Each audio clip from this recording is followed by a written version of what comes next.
Retired. Bonnie, does that mean we are ready to go? Yes, we are. All right, everyone, if you are able to, please turn your cameras on to make it a little bit easier to take roll. I'm going to call to order this regular meeting of the Board of Retirement.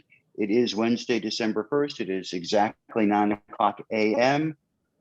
The meeting is called to order. And Bonnie, if you could take us through the usual announcements and the roll call, that would be great. Yes, thank you, Chair Bernstein. This meeting is being held virtually, so I will do a roll call of the trustees to confirm attendance. Mr. Pryor? Here. Mr. Knox? Here. Ms. Gray? Present. Mr. Santos? I'll come back to you, Mr. Santos. Mr. Oakham? Here. Mr. Moore? I see you, Mr. Moore, you're just muted. Here. Thank you, Mr. Keogh.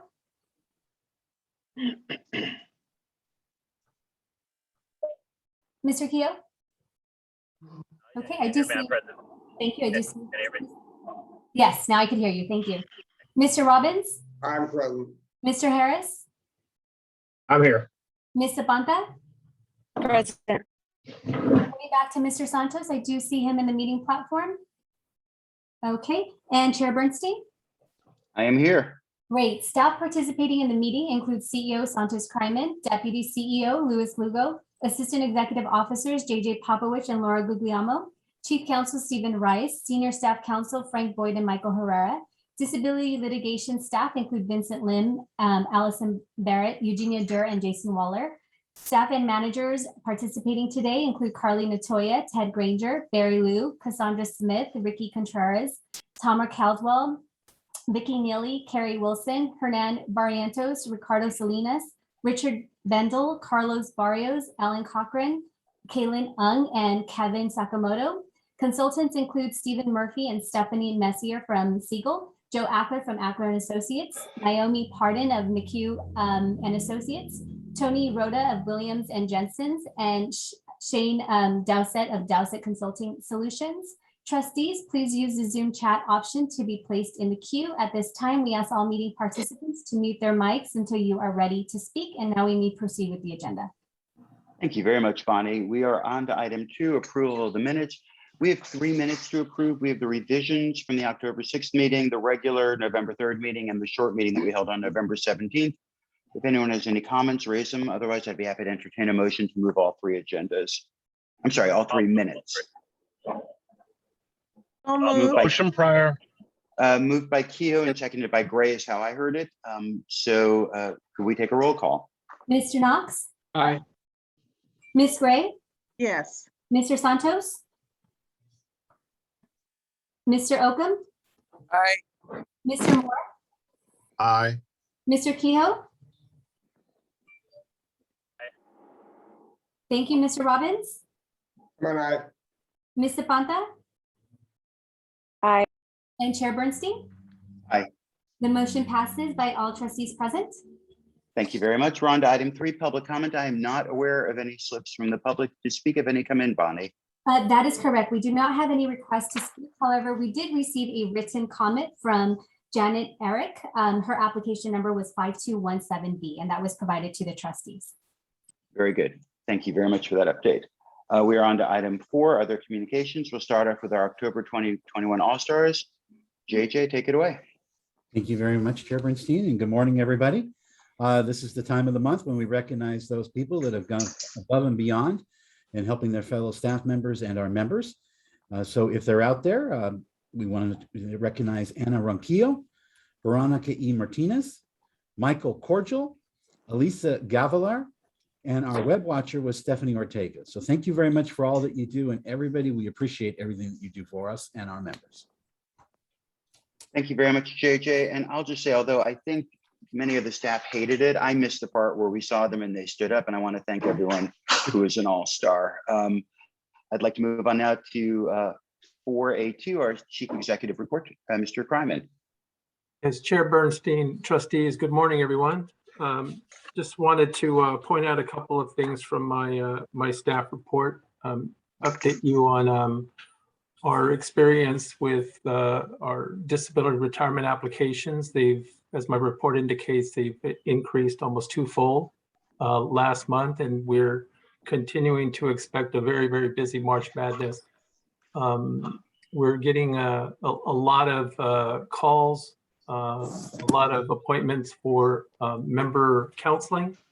And so we're expecting a very, very busy March Madness moving forward. And so we'll keep you updated on any new developments as we move forward.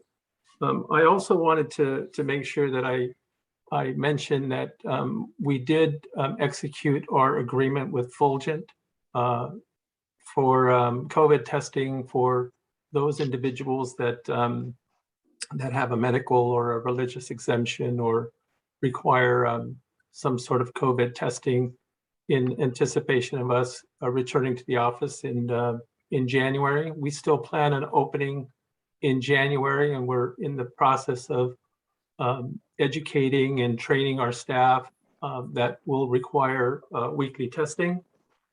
We'll be training them in the next couple of weeks.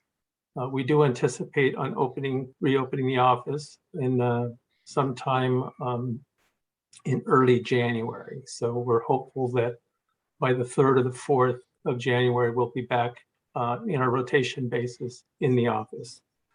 And so there were also some news reports yesterday about Fulgent. I want to assure the trustees that we did go through our due diligence and identified, well, we went through our normal due diligence, and we're satisfied that Fulgent is a vendor that that we can work with in terms of making sure that the information that is placed on their platforms is secure and it remains confidential while we use that particular service for our members. Not our members, I'm sorry, for our staff. And so I would welcome any questions that you may have regarding that contract. Be more than happy to answer any questions that you may have about our due diligence that we performed.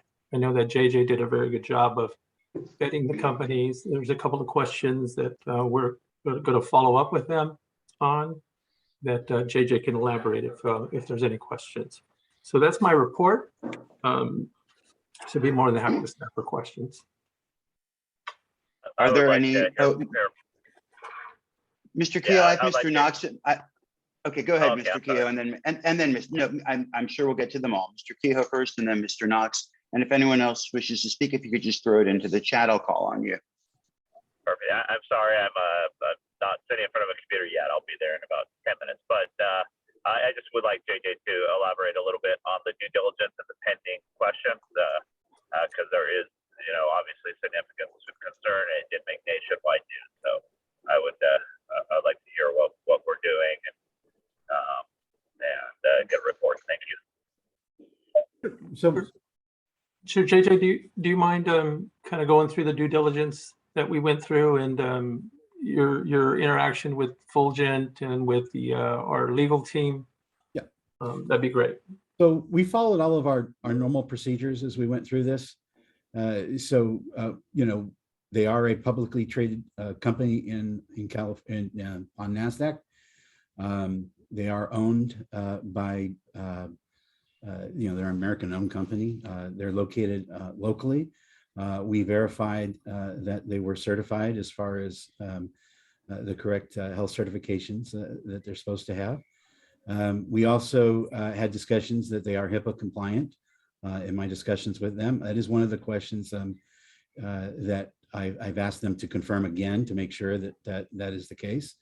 We had our Chief Information Security Officer look over the SOC 2 and all of the other documents. Our legal office worked with us on the contract. The contract does ensure that they cannot share any information that they collect from us without our written consent. And so I have followed up on some additional questions with them. I want them to confirm what happens to the genetic material after they do their test or the testing material, the specimens that they get. We're asking them again, what information they retain and for how long. Our understanding is they don't retain other than the positive or negative recording of it. I did ask them for a further explanation on any DNA technical details about how they test the samples that they get. And so, we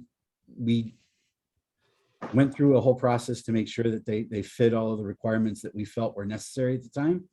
And also we took into account that the county, did also go through a vetting process with them. And that's what we've done so far. Steve Rice, do you mind talking a little bit about the contract and confidentiality language included in the contract?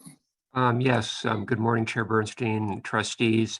The contract contains a number of provisions that address the confidentiality of the information.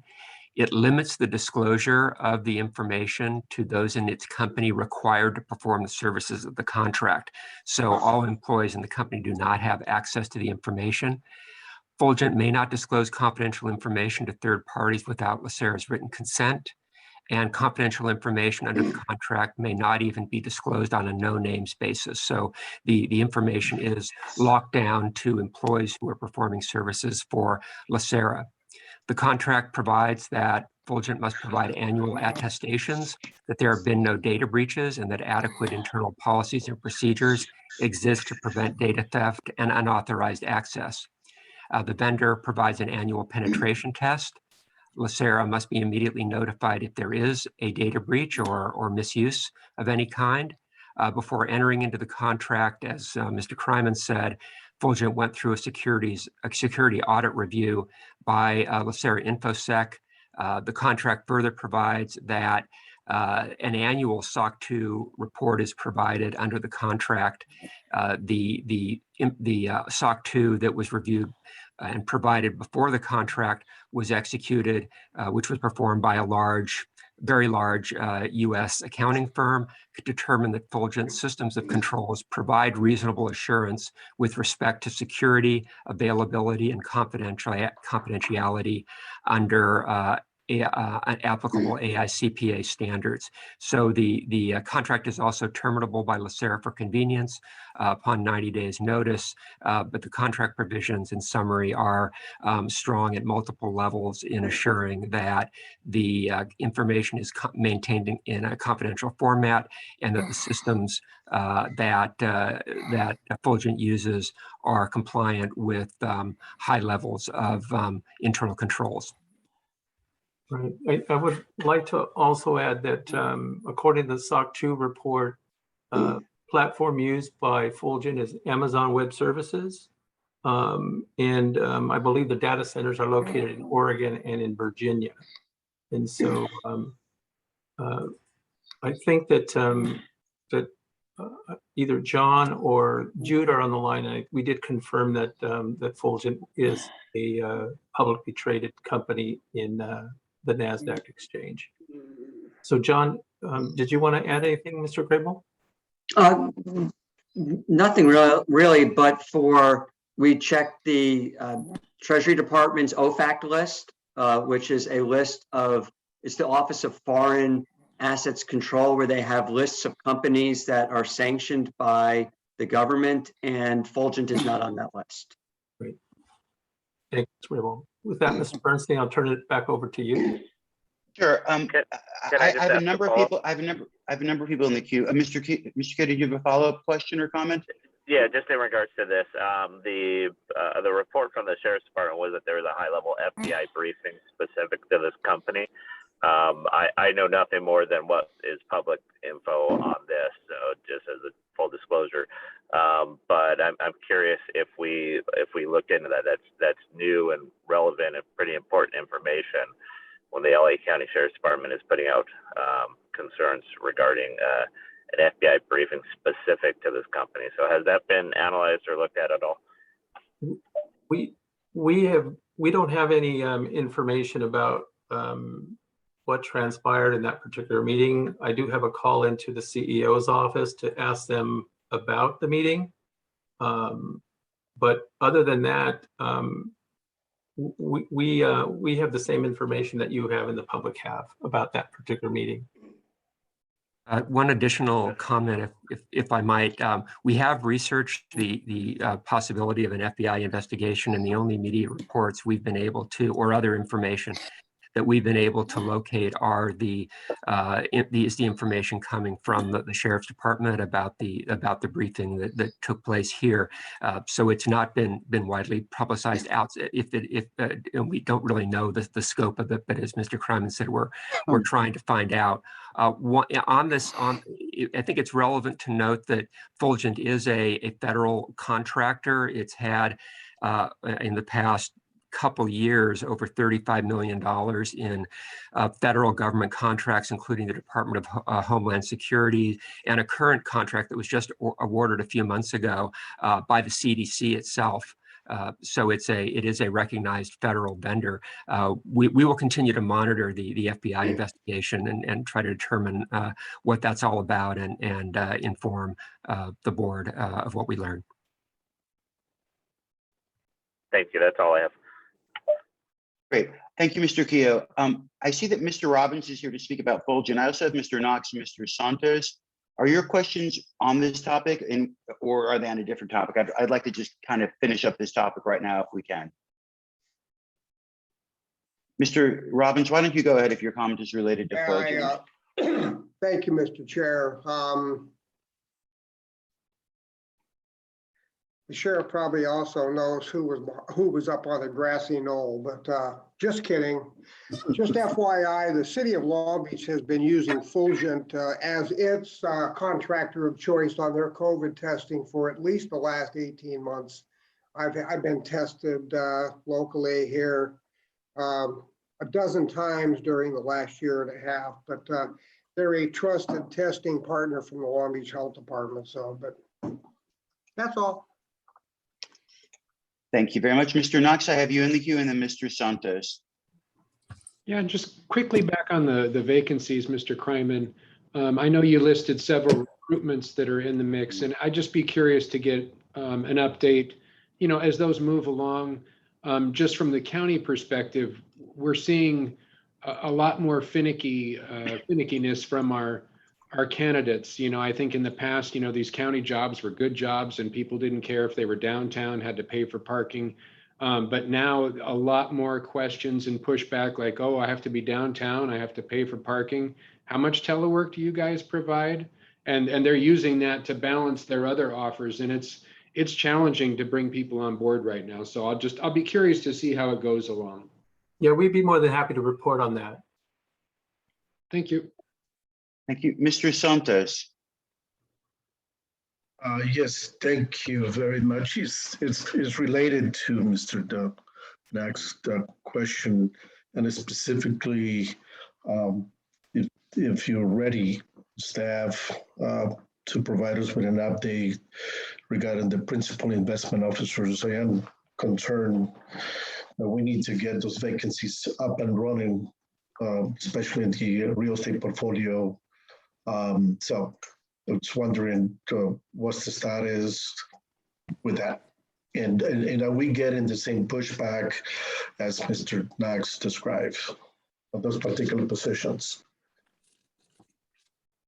Parley, did you want to respond to that? Yes, thank you. Good morning, trustees, and I hope you all had a good holiday. We have not been hearing much, the HR group at least has not been hearing much from candidates regarding hesitance to return to an in-office work environment, especially since we're open about the fact that we are currently returning to the office probably in, well, we have been saying probably in January, and that we're returning to a hybrid red, blue, red, white, and blue in-office rotation. So most people tend to understand that, and we have not heard that anyone has declined an offer because of that. So with the principal investment officer recruitment, we have. I might have a. I'm sorry. Oh, okay. Principal Investment Officer recruitment, HR has received updates from investments regarding a few minor changes to make to the class description, which won't require much more than executive approval, given the scope of the changes. And we have set out a recruiting plan. It will be a national recruitment, and we'll be conducting it ourselves. We think that we're able to do that for the vacancy that will be assigned to the ESG group. Thank you. Thank you. Thank you. Does anyone else have any questions at this time? Mr. Robbins, did you wish to speak again? Yeah, I do. Okay. Just on this whole issue and the point brought up by Mr. Knox, from everything that I have read, it would appear that the workforce in this country post-COVID-19, and I wish we were post-COVID-19, but we aren't, but still, it's changed a lot, and I would expect that there's going to be a lot more people out there who are going to be a lot more picky about where they go to work. I'm reading in the private sector, they're having to increase salaries and benefits and everything else in order to keep and attract people. So I think the Board of Supervisors are going to have to wake up to the real world and figure out that there's going to have to be some significant changes in how the county structures its workforce, what it pays, what the benefits are, because that seems to be something that's happening everywhere, especially in a state like California, where it is so damn expensive to live. That's it. Thank you very much. All right, Mr. Kryman, thank you for the report. We will move on now to item 5, disability retirement applications to be held on consent calendar. We'll do this presumably through just a series of motions. I will start off with SCD applications for safety, law enforcement, sheriffs, DAs, and investigators, applications 563D through 582D. If I could get a motion. So moved. Second. So moved. I've got moved by Robbins and seconded by Kehoe. Bonnie, could you please take a roll call? Mr. Knox, Aye. Ms. Gray. I'll come back to you, Ms. Gray. Aye. Oh, thank you. Mr. Santos, Yes. Mr. Oakham, Yes. Mr. Moore, Aye. Mr. Kehoe, Aye. Mr. Robbins, Aye. Ms. Zapanta, Ms. Zapanta, Chair Bernstein. Aye. The motion passes by all trustees present. Thank you very much, Bonnie. We are now on to a consent for safety SCD applications for fire and lifeguards. I have applications 1417B through 1431B. Motion Pryor. Keith, I'll second. Moved by Pryor, seconded by Knox. Bonnie, roll call, please. Mr. Pryor, Aye. Mr. Knox. Aye. Ms. Oakham Gray? second. Thank you. Ms. Gray, Aye. Mr. Santos, Yes. Mr. Oakham,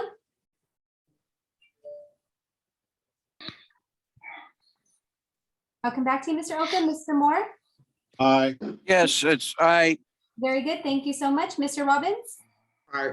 Ms. Zapanta, Yes. Chair Bernstein. Aye. The motion passes unanimously. Thank you. And Bonnie, on that first motion for safety, Ms. Zapanta was unable to unmute. If we could record her as a yes. Perfect. Thank you. That'd be great. We are now on to. Alan, if I can also ask somebody to let me in on my other account, please. Okay, that has been completed. Are you with us, Mr. Kehoe? I am, thank you. Very good. We will move on now to our SCD applications for general members, applications 2306C through 2318C. Move approval. Keith, I'll second. So I've moved by So Santos move it, and Alan. seconded. You're a little late on the pickup, Mr. Oakham. Next time, maybe. I've got moved by Santos and seconded by Knox. Can we get a roll call, please? Thank you, Mr. Knox. Aye. Ms. Gray, Yes. Mr. Santos, Yes. Mr. Oakham, Aye. Mr. Moore, Yes. Mr. Kehoe, Aye. Mr. Robbins, Aye. Ms. Zapanta, Yes. Chair Bernstein, Aye. the motion passes unanimously. Thank you. That completes our consent calendar. We'll get back to the non-consent later on in the meeting. We're now on to item 6, a series of consent items A through D. I've had no request to pull any of them, so I'd be happy to entertain a motion to move all 4 items. Knox, move. Second. I've got moved by Knox and I'll seconded move by. it, Alan. Can you hear me? Okay, on the next one, Mr. Oakham, I'm going to ask if you want to move it first before we get to anyone else.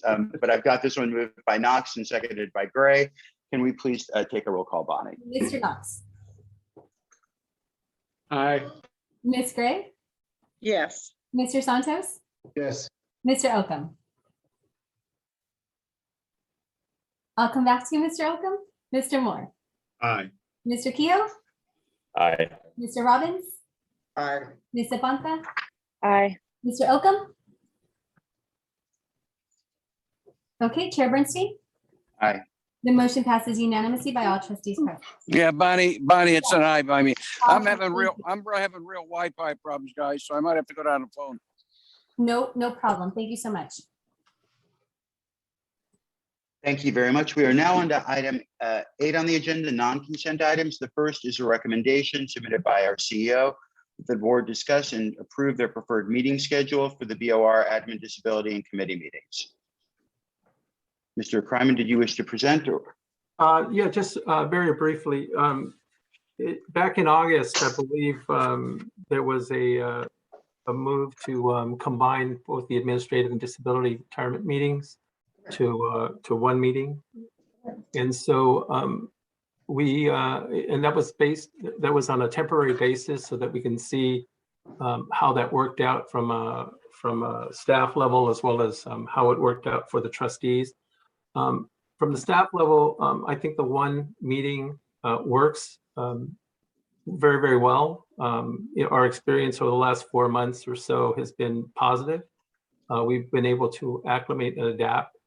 And so the question before you is, do we want to continue combining the meetings, going back to the old schedule where we have a meeting twice a month?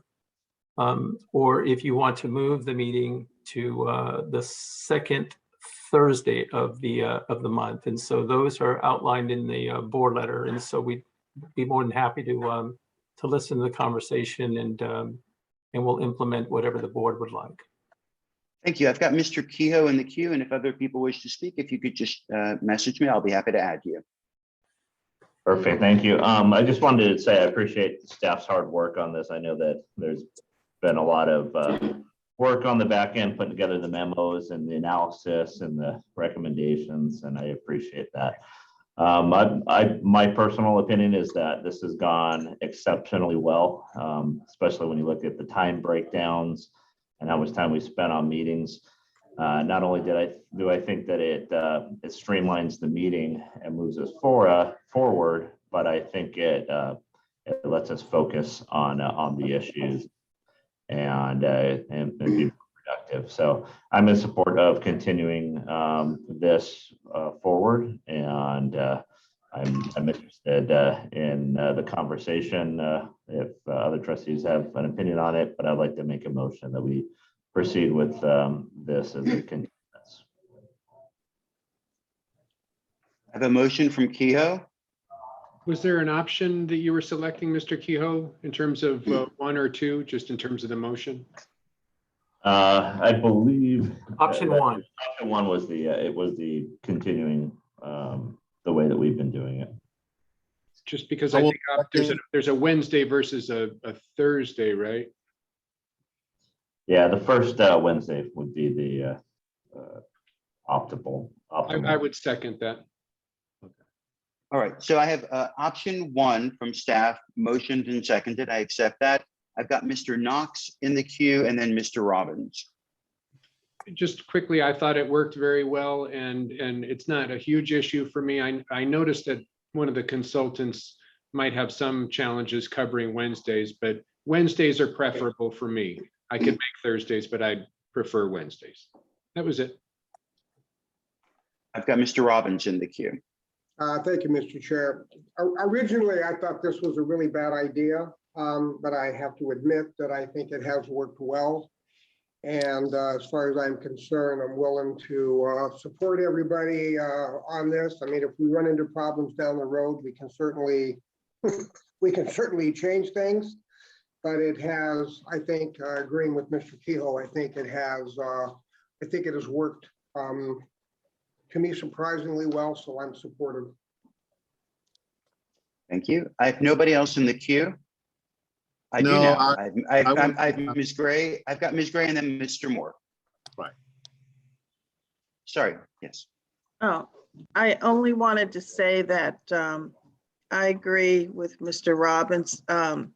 I think he and I both agreed earlier that this is just ridiculous. It's not going to work. It's not that we're resistant to change because of age. It's just that we saw it as an inability to address all the issues. However, we've done so and done so pretty well. And I like starting at 8:30. I can stomach that, not 8 o'clock, but 8:30 to get one committee meeting done. So that's great. I just prefer Thursdays. That works well for me, but you know, I guess we'll have to see how it works for the rest of the group. So I'm in support of the motion minus starting on Wednesday. I'd prefer Thursday. That's it. Thank you. I've got Mr. Moore and then Mr. Harris. Yeah, I also was in the camp with Les and Vivian, and that I didn't think it was going to work well, primarily because I didn't think we were going to have enough time to go over all those cases, but it's worked well. And Wednesday's fine with me. And I like being able to put that date on my calendar, and the rest of my month I can fill in with other stuff. Mr. Harris? I'll ditto all the previous comments. I will just caution us, though. This worked really well in a virtual world. We'll see how well it works in an in-person world. So I agree. This has gone very, very well. I'm actually surprised, like I think most of the folks that were kind of against this. So great. That's if we can keep doing it this way. But like I say, the virtual world and the real world aren't always exactly the same thing. But we can always change back if we have. And to that, I would simply say, Mr. Harris, I hope we get to find out sooner than later how things would work in the real world. Mr. Santos, I have you in the queue. Mr. Santos? Yes, thank you. Yes. Yeah, the only concern with, I agree with what has been said, combining the meetings has worked. The only concern I have is the issue with the consulting not being available the first Wednesday. And how critical is that? I guess this is for Mr. Kryman or the staff. Because that's the only concern. If there is an issue regarding our consultant, how is that going to work if we decide to go with the Wednesday versus the Thursday, as he was suggested here in this memo? Do you understand my question? Mr. Kryman, I think that Mr. Yes. Kryman, I think that was a question for you, how we're going to handle Siegel. Yeah, I think that at this point, my understanding is that in a virtual environment, to the extent that Siegel can continue servicing their other clients in a virtual environment, that it wouldn't be an issue. Mr. Murphy may not be available from time to time on these particular Wednesdays that we're discussing, and I see he just popped up, and so, but I believe that he does have made arrangements for another member of his staff to participate as part of the meeting. So Mr. Murphy, if you wanted to weigh in on it, and also Cassandra should also be allowed to comment if she'd like. Sure. Really appreciate the opportunity. So I think first and foremost, our job is to serve at the pleasure of the board. And so Siegel will endeavor to do that. from a logistics standpoint, in a kind of in-person world, we did have prior commitments to serve clients kind of in person, and actually 2 of those meetings were in Northern California. So physically being able to be at LACERA on that first Wednesday of the month would be a stretch for me on a regular basis. But again, to your point, we will kind of work to kind of expand our team and ensure that you're getting kind of the highest quality input from Siegel as possible.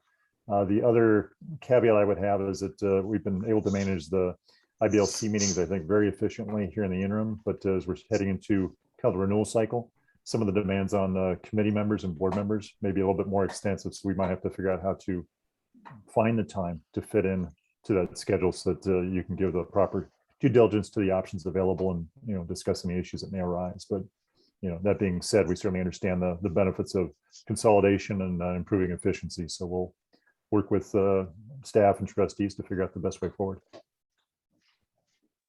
Mr. Santos, does that answer your question? Yes, I mean, I would like to hear from Ms. Cassandra Smith and the staff, because my only concern, I'm in agreement with either Wednesday or Thursday. I just want to make sure that it's workable, especially when we go back to in-person meetings, which was reported it could be potentially in January. So I just want to make sure that whatever we do is going to work, both for the staff, for us, for everybody involved. That's it. So staff, if you could speak. Yes, I'm in agreement with it if we can make it work as far as Siegel goes.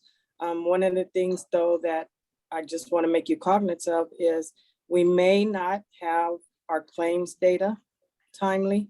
We were fortunate this time and able to get it in through the green folder, but just so you know, we'll be lagged behind even further in some months in our reporting of the claims experience. Thank you. Mr. Pryor, I've got you with what looks like a hand up. You're muted. Mr. Pryor, yeah. Sorry about that. I just had a quick question about the new rules regarding teleconferencing.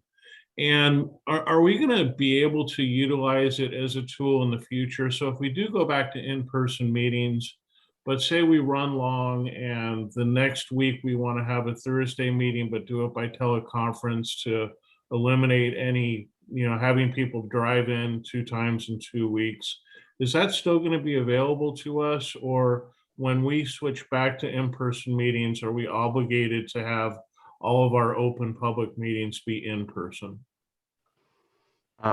Mr. Pryor and trustees, we will be able to take advantage of the regular rules under the Brown Act to hold teleconference meetings.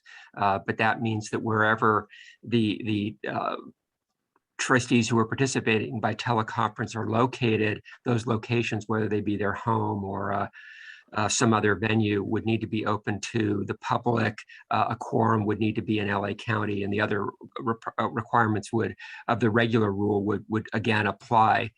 So we will have to, need to follow a different procedure than we're following right now. Right now, it's much easier. We'll have a few more hurdles, but we can do it if there's a desire to do it. And we did it in the past from time to time.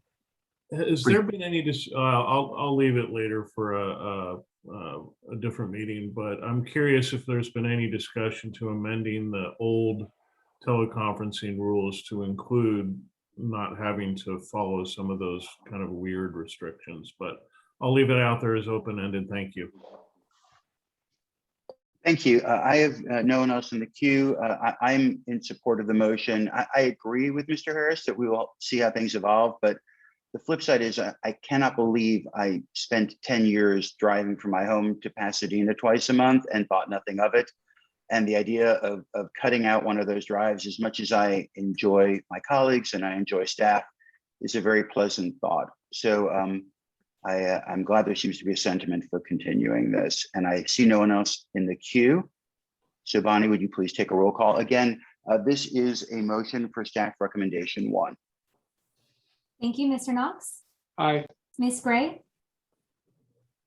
Are we going to vote on Wednesday or Thursday, or just Wednesday? the current motion is for option 1, which is Wednesday. Oh, okay, yes. Thank you, Mr. Santos.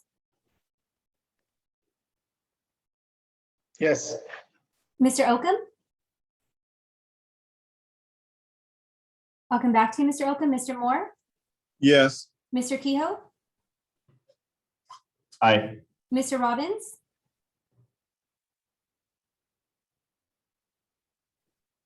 Mr. Robbins? Mr. Harris? Aye. Ms. Zapanta? Yes. Going back to Mr. Oakham? Okay, and Chair Bernstein. Aye. The motion passes by all trustees present. Great, terrific. Thank you all very much. And thank you for staff on your work and bringing that back to us. We're now on to item. Alan, Oh, Ron, yes by me. I'm having trouble with Wi-Fi. Sorry. Bonnie, if you could add Mr. Oakham as an aye vote, please. Will do. Thank you. We are now on to another recommendation from our CEO that the board review the 2022 meeting calendar and consider rescheduling meeting dates. We have a calendar. I think we're all familiar with this routine. It's just traditionally we try to make it to meetings, but if there's something, for instance, like SACRS that's conflicting where many of us might want to go, we tend to move it. Did anyone note any meetings that they wanted to raise a concern about? And by the way, just a reminder, this calendar was correctly created with an anticipation that we might be having 2 meetings a month, but we have agreed to have 1 meeting a month. So this is the first Wednesday month that we would be looking to move if there's a conflict. Right. I think the only conflict that I see, Chair Bernstein, is in May. The Milken Conference goes through Wednesday, first week of May. So we may want to consider moving the Board of Retirement meeting to the Thursday on May 5th. So with that, I will go ahead and move that we accept this calendar, but move the meeting of May 4th, 2022 to Thursday, May 5th of 2022. Yes. Second. If anyone would care. Second by Santos, I believe. Okay. And hearing no discussion, let's take a vote. Mr. Knox? Aye. Ms. Gray? Yes, moving May to Thursday. May 5th. Yeah, and what are we doing in November? So November, there's no conflict. The meeting Yeah, will that's be what I on thought. November 2nd. The conflicts are with the Board of Investments, and so we'll have a discussion with the Board of Investments next week. Okay, because we want Board of Investments to come to SACRS. So yes. There are several of us here, and thank you for lobbying. We will remember that. Mr. Santos? Aye. Mr. Oakham? Aye. Mr. Moore? Yes. Mr. Kehoe? Aye. Mr. Robbins? Mr. Harris? Aye. Ms. Zapanta? Yes. Chair Bernstein? Aye. The motion passes unanimously. Thank you very much. We're on to item C. This is a recommendation submitted by Mr. Liu, but honestly at my request, but I'll let Mr. Liu explain it. Yes, thank you, Chair Bernstein and trustees. Good morning. So last month, the Board of Retirement had approved the board rotational policy, which in such that board officers will be selected based on a seniority basis. During that discussion to approve the policy, the issue also came up as to whether there should be any sort of restriction for somebody who serves on both the Board of Retirement and the Board of Investments, any sort of restriction to serve as the chair of both boards in the same year. So we're bringing this item back to discuss this.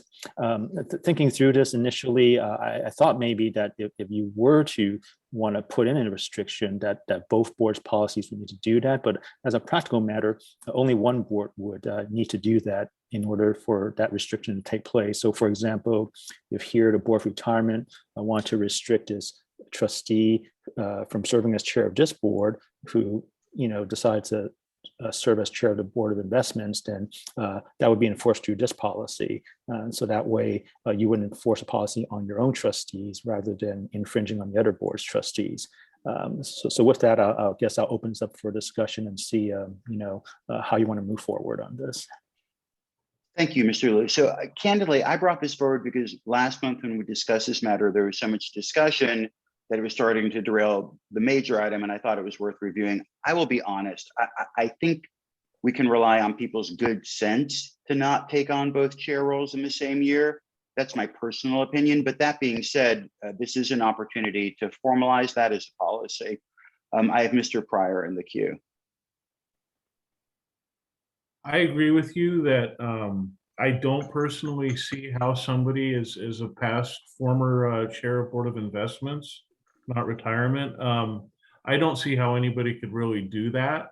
But at the same time, I don't think we should be putting in restrictions over somebody's personal time. I think if somebody feels that they can do both roles, if in the future it may be possible, I guess it is possible. I just feel like less restrictions, the better. And I think we should just move on. Do we have anyone else in the queue? I don't see anyone else. Just quickly, Mr. Chair. Yes. I don't feel super strongly about it. I brought it up, a month or so ago. I guess I would tend to lean not towards restricting people for the sake of restricting, but I just thought the policy could use that clarity of saying that, if someone's the chair of the Board of Investments, then they can't be the chair of the Board of Retirement. I would move including that in the policy. Again, not a hill to die on for me, but since I brought it up before, I might as well close the loop. And I'll second that. Yeah, Alan, my only comment would be, I agree totally with Keith. I've been around 10 years and I haven't seen it. Les, you've been around 24 years. Have you ever seen that where somebody was chair of both boards?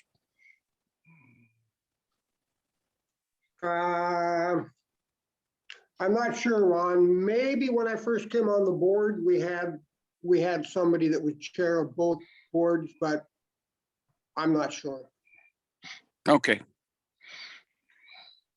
So listen, I think we are not in substantial disagreement, even though we don't all agree. So my recommendation is we have a motion from Mr. Knox that's been properly seconded, that we do adopt a policy that the chair of the BOI cannot be the chair of the BOR. And just from a practical matter, staff, my one concern, if we do accept it, I want to make sure that it doesn't preclude somebody from moving from chair of BOI to BOR. So for instance, if somebody were still technically in the beginning of January, the BOI chair and had not been elected by their replacement yet, would they be banned from becoming the BOR chair? Because I don't think that's our intent here. Isn't our intent they don't serve concurrently? But it might be a matter of days. For the year, that's the intent. My concern, Mr. Moore, is that if somebody, for instance, that if Mr. Knox, who is the chair of the Board of Investments, wished to run for chair of Board of Retirement, or under the new system he was up for it, would he be prevented because his term was in its final days? Maybe if council could clarify that. I don't see why, but. There we go. I think it can be addressed that's not the intent of what's being discussed. So I think that we can clarify that we're talking about the incoming positions. With the motion makers, are the motion makers comfortable with that clarification? Yes. Yeah, that's fine. Okay. Then why don't we take a roll call? Mr. Knox? Aye. Ms. Gray? Aye. Mr. Santos? Yes. Mr. Oakham? Aye. Mr. Moore? Yes. Mr. Kehoe? No. Mr. Robbins? I'm an aye. Ms. Zapanta? Yes. Ms. Chair Bernstein? I'm an aye. That's 8 yes, 1 no. The motion passes. Thank you very much. We're on to item 8D, a recommendation by Mr. Boyd that the board adopt the proposed recommendations to update LACERA's procedures for disability retirement hearings, and there is a memo dated November 17th. Mr. Boyd, did you wish to speak? Just briefly, good morning, Mr. Chair, and thank you, and good morning, trustees. Basically, we're just updating and tweaking the rules a little bit to comport with what actually happens during the hearing. There really isn't any substantive changes with the exception of including the timing sequences for our proper applicants, which we adopted a policy several years ago and the rules were never really updated to reflect that. The memo explains what the changes are, and I'd be glad to answer any questions. Thank you. Are there any questions? And if not, I'd be happy to entertain a motion. Keith, I'll move. Second. I've got it moved by Pryor and seconded by Robbins. Bonnie, roll call, please. Mr. Knox, Aye. Ms. Gray, Aye. Mr. Santos, Yes. Mr. Oakham, Aye. Mr. Moore, Aye. Mr. Kehoe, Aye. Mr. Robbins, Aye. Ms. Zapanta, Yes. Chair Bernstein. Aye. The motion passes unanimously. And just for the record, I think the motion was Knox. Yeah, I think it Was the was. motion- Yes, I Oh. had Mr. Knox and Mr. Pryor. Thank you. I appreciate that. We are now on to reports. I have a presentation under 9A from our ACE team of political consultants. So I'm not sure who's kicking it off, but I will turn it over to whoever wishes to start. Yes, thank you, Chair Bernstein. So I'd like to welcome back our state and federal legislative advocates, Tony Rhoda and Shane Doucet, and also Joe Ackler and Naomi Padron. If you recall, the last time they were here was earlier this year on January 6th, which after they had completed presentations became quite a memorable day. So I'd like to welcome them back again this year. It's been the first year since President Biden's inauguration, and also Governor Newsom had survived a recall election here. So what I'm going to do is have Mr. Ackler and Ms. Padron do their presentation first, and then have Mr. Rhoda and Mr. Doucet do theirs next. But before I hand it off to them, some of you may not be aware, but our own Shane Doucet is also a member of the National Guard. So in those days after January 6th earlier this year, he had been called into a service during the inauguration to provide security. So I just want to thank and acknowledge him for his service there. So with that, I'll turn it over to Joe and Naomi. I'll be driving the slides here, so let me share my screen and bring that up.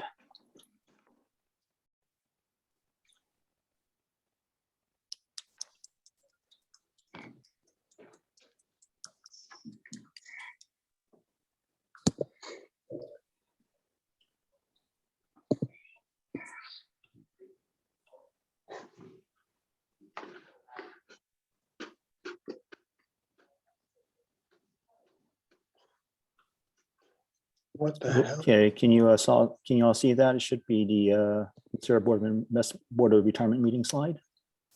Yep. Okay. All right. So Joe and Naomi, you can take it away. Barry, thank you. Chair Bernstein, trustees, it's our pleasure to be with you today. I hope everyone had a nice Thanksgiving holiday, and we're looking forward to talking with you today. Barry, next slide. As all of us know, it was quite the year of the recall, and for many months leading up to the actual recall vote in September, we read about it every day. What was interesting when you think it back, though, it probably never even should have happened because the supporters were not able to get enough signatures to put it on the ballot. And then they took it to court and got another 120-day extension to get further signatures. And that's what put it over the top. The other interesting thing was, I think for all of us in the public, as we read in the media about the recall and what was coming up and who was running against who, all the polls showed early on, a couple months out from the recall vote, that it was very close. So I think people really felt, it was within 2 or 3% that the governor would not be recalled. But as I checked in with his staff, they never saw that close of a vote. The closest they ever saw was 7%. And then it kept ramping up from there. And the difference was back when the public polls were doing it, the Democrats weren't engaged. The registered Democrats were not engaged, and the campaign was not engaged yet. So once the campaign rolled out their get out the vote, things started to change dramatically. And in fact, it turned out that the vote actually was 58% of registered voters turned out for the vote. 12.8 million voters cast ballots. The other interesting thing is that Governor Newsom beat the Republican opponent 61.9% to 38.1%. And that is exactly the margin of victory he had in 2018 when he beat John Cox for governor. So it turned out to be a non-event in the final vote. But what's really sad, and what we talk about a lot up here in Sacramento, is that it cost the state $276 million to put the recall vote out there. What also came out of that was the legislature realized that the recall needs to be revisited and reformed. And the Senate and Assembly Elections Committee had an October meeting where they went over this. And it looks for sure like the legislature is going to put a constitutional amendment on the ballot in 2022 to reform the recall. The discussion that day in the Elections Committee was that it's just, recall needs to be revisited and reformed to be a backdoor for losers. The truth is, if you have enough money to gather the signatures and get it out there, you can get on ballot with a very small amount of signatures and get it going. So it realized it's being abused. I think what came out of the committee was that they're going to have to increase the number of signatures to put it on the ballot. Most of the other states that have recalls, the governor has to have committed some criminal activity or malfeasance to even be allowed to be recalled. And a lot of concern was about the second vote. The opponent could have gotten just under a majority and still been recalled. So there was a lot of talk about maybe the best way to do it is if the governor is going to be recalled, just replace him in the interim with the lieutenant governor. So there's a lot of discussion about that. But the basic thing is they want to look at the reasons why you can be recalled, increase the number of signatures, how much time you had to gather signatures. Our state has a much longer time to gather signatures than any other state.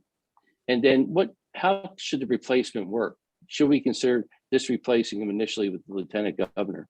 Because some of these recalls, especially in this instance this year, if someone would have replaced the governor, they would only have a year to govern. It would take a whole year to almost put together your whole administration to get started. So they made a lot of good points.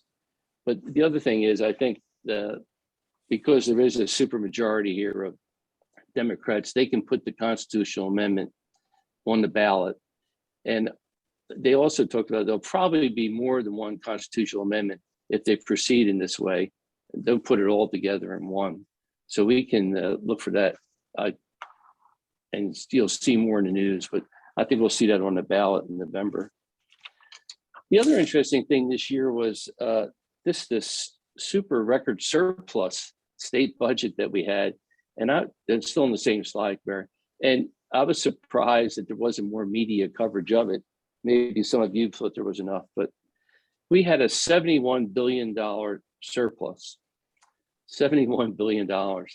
And the most of it, a good chunk of it went, 12 billion of it went out in stimulus checks, $600 stimulus checks to people making under $75,000. And those same people, if they had dependents, got $500 more for having dependents. Fortunately, the governor also put almost $16 billion towards the rainy day fund. There was $9 billion spent on housing programs and rent relief. There was almost $7 billion initiated and sent to help with the homeless programs around the 58 counties. And another interesting investment was the $6 billion in action to close the digital divide or expand broadband infrastructure and enhance access. It was $4 billion in small business aid, and there was $3.4 billion the governor put towards the unfunded liability at CalPERS and CalSTRS. An interesting thing on that $3.4 billion that he put towards the unfunded liability is that the governor's staff has already alluded to, because it looks like there's going to be a surplus again next year, that they're going to make a significant more investment next year in the budget in the unfunded liability. Then the last thing was almost $3 billion to create transitional kindergarten for every 4-year-old, creating a whole new grade, TK. Next slide, Barry. That means they can cut taxes too. Wouldn't that be wonderful?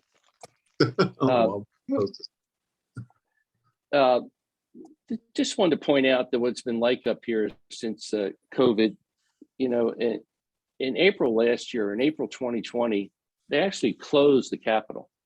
They closed the Capitol with the public, and they closed the Capitol basically to all of us lobbyists too, except in exceptions. And and they just opened the Capitol in June this year. So from April last year to June this year, the Capitol was closed. And it surprised me how things did get done. I mean, we had a lot of Zoom meetings. We had a lot of meetings outside Starbucks, sitting outside different restaurants. But I was just surprised that things did get done. What disappointed me though was how the legislators liked that. They liked being removed. How staff liked it. They liked realizing they were more in control. When we couldn't get to talk to their boss, they knew it was a whole different world. But I have to admit, things did get done, and I don't think too much slipped through the cracks. But it was a very difficult, challenging atmosphere, and we learned that we needed everybody's cell phone numbers so we could text them and talk to them.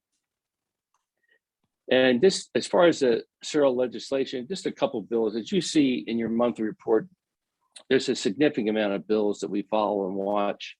But I just wanted to highlight a couple.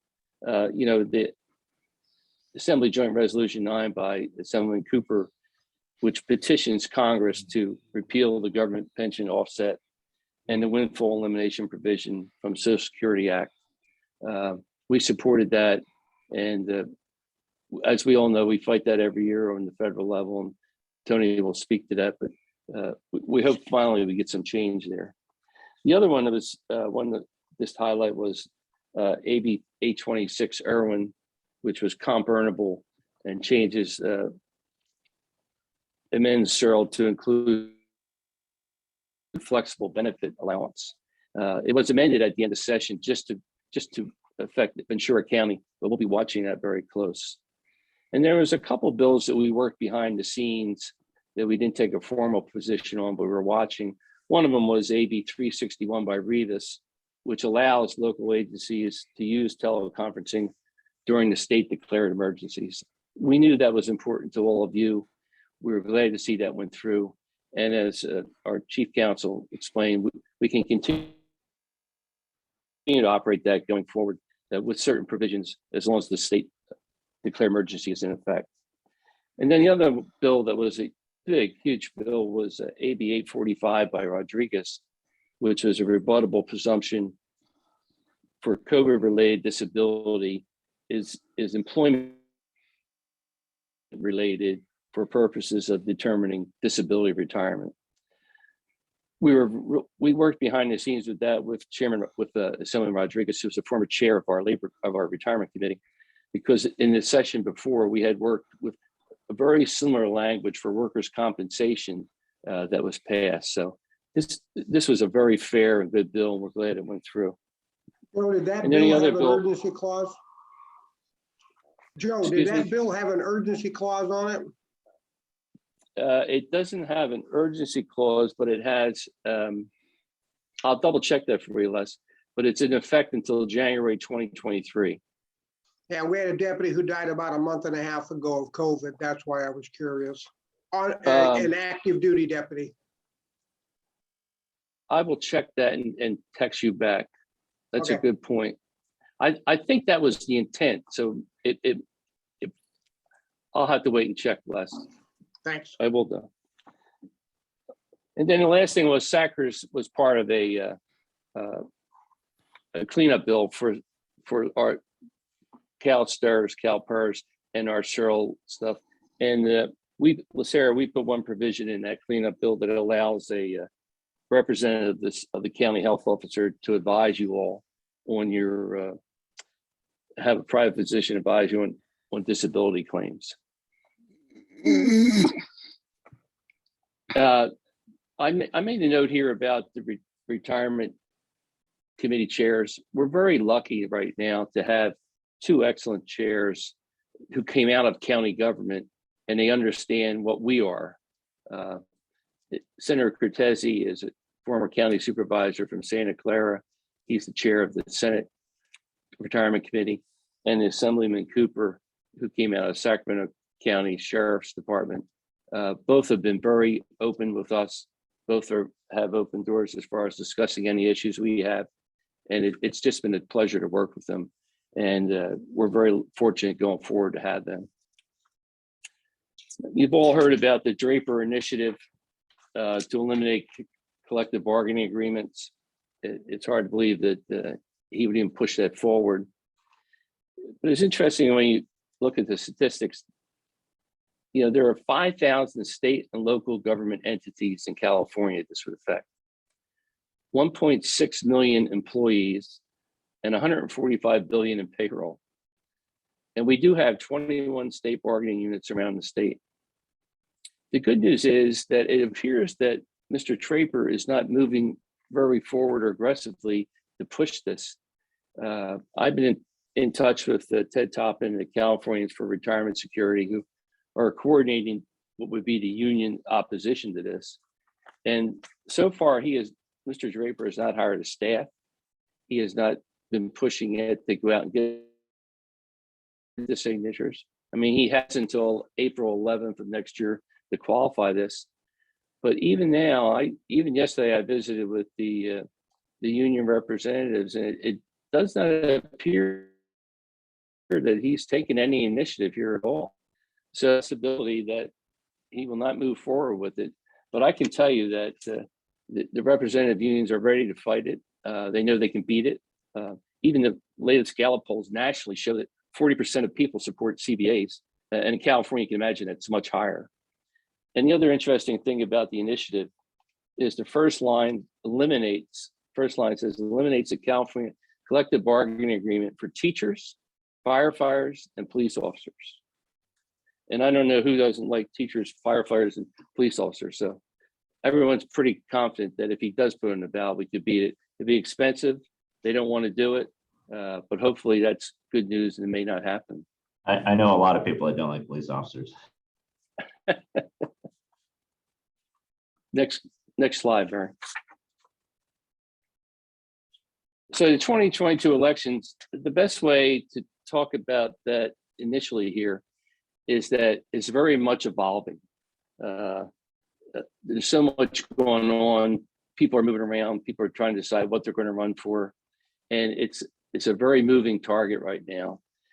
And the only thing that really isn't too much of a moving target will be the top of the ticket with the governor's race, which will be, sadly, not sadly, but I mean, it just will be a repeat of what we just had, in September 10th.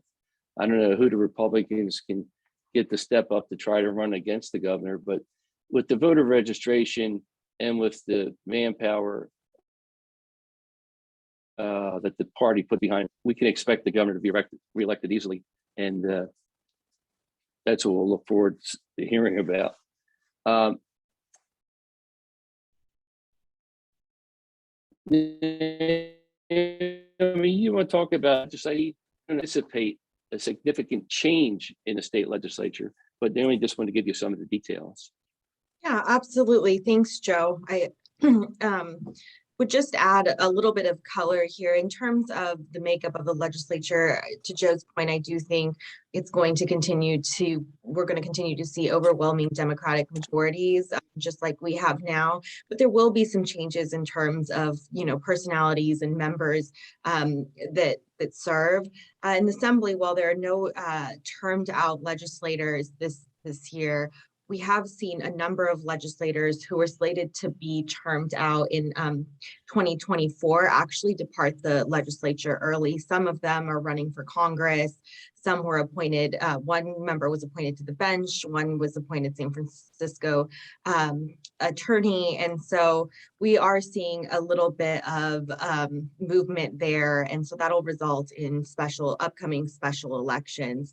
And then in the Senate, there are 6 termed out members. So just by virtue of them being termed out, there'll be some turnover. And there's also one member based out of LA, Senator Comlager, who has opened up an account to run for Congress.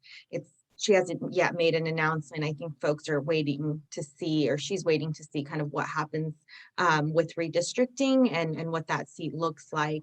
And that sort of segues into the next bullet point here on redistricting. That's been a huge topic of conversation in Sacramento. On November 10th, the California Citizens Redistricting Commission released their first preliminary maps. Notably, it was in advance of the California Supreme Court mandated deadline of November 15th. The drafts outline how the state's congressional, state assembly, and board of equalization districts could look for the next basically decade, starting with the 2022 elections. So there's been a lot of buzz, and I think some of the initial feedback that's been received as the process has been a little messy, a little bit chaotic, and concerns about keeping certain communities intact have been raised. Further, obviously, in shifting some of the lines, it creates new opportunity for new members, but of course, in some instances, there are challenges for incumbents. There's just depending on kind of which version of the drafts you look at, there are some instances in which incumbents are drawn into the same district as another incumbent. And so, you know, that could potentially pose some problems. Where the redistricting process stands now is that now that the maps have been released, the commission is gathering public input on the drafts. And they've announced a series of meetings to gather that feedback. And it's anticipated that they may hold additional line drawing sessions come December. And then the requirement is that the state, that the commission must approve and certify the final statewide maps to the Secretary of State no later than December 27th. So we'll know more then. Thanks, Naomi.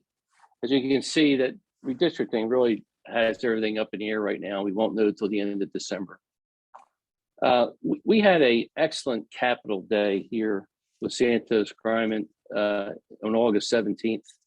Santos came up and we actually had 9 meetings that day with 9 different members.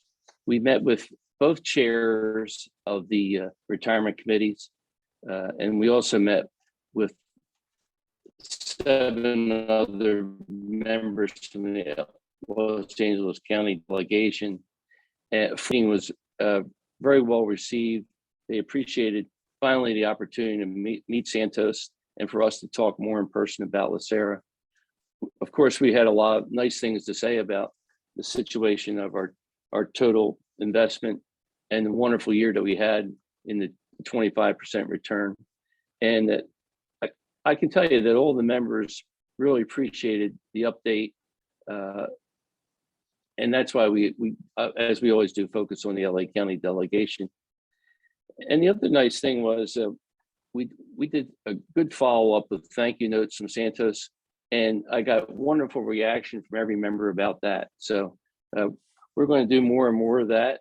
And but this one passed along as a very successful day when we can fit 9 meetings of legislators. Now, not all, some of those were actually in the Capitol, but half of them, we did meet them outside of Starbucks and that type of thing. But it was well received. and a real opportunity for us to talk to the committee chairs. I think what Naomi and I have seen and what we're seeing here on the ground now, and what we're seeing as the elections coming up, that we really, and with the way that the governor was beat the recall, we expect the legislature to move more with a progressive agenda coming up in 2022, and we should be looking for that and that kind of activity. Barry, next slide. The last thing we wanted to talk about was something that's very significant up here that's happening, and that's the Capitol renovation, which is, and Barry, let me Capitol and the. Oh, sorry. Oh, I think you're breaking up a little. Okay. All right, go ahead, next slide, Barry. As you look at this, see the back part of the Capitol, which is more like 2/3 of that building that you're looking at from the side. That's what we call the Capitol Annex. And that is been there since 1952. And that's where everything happens other than the floor sessions. That's where all the legislators' offices are. That's where the committee hearings are. That's where we've been operating all these years. That's going to be taken away, and a whole new facility is going to be built to it. They still haven't determined whether it's going to attach the Capitol, but that's going to be taken away. And Barry, next slide. And there's going to be a new annex developed, which they're still trying to finalize. But this new annex at the earliest is going to open in 2025. So for the next 3 years, the legislature and the governor have moved 2 blocks away into what we call the swing space, a brand new building that they built. It's a beautiful building, but laid out very modernly and very tight quarters that legislators aren't used to. In fact, the governor's office moved over into the new building swing space last week. Legislators are moving all this week and next, and they will all be out of the annex by the end of the month. What I think is going to happen because of this renovation and how the offices are laid out, the only private office in these offices with a door is the one that had the legislator's office. The staff will all be sitting in cubicles, and there's only like 3 cubicles per office is the way we understand it right now. I'm actually going to go over today and tomorrow and try to check it out some more, check it out for the first time. But I think about this is it's going to be 3 years of this plus, and because the offices are so small, I think it's going to push the legislators and their staff to operate as much remotely as they have been now, to have not everybody in the office all at the same time. But it's a big deal up here at the everybody will be in this new swing space except for the floor sessions. And it's going to be interesting to see how they move 80 assembly members and 40 senators 2 blocks at a time that come over for floor sessions. That's all waiting to be seen. Barry, next slide. That's all we have today, folks, but we're glad to answer any questions, or unless I will get back to you on your question, which is a good one. Thank you very much, Joe and Naomi. Are there any questions or comments?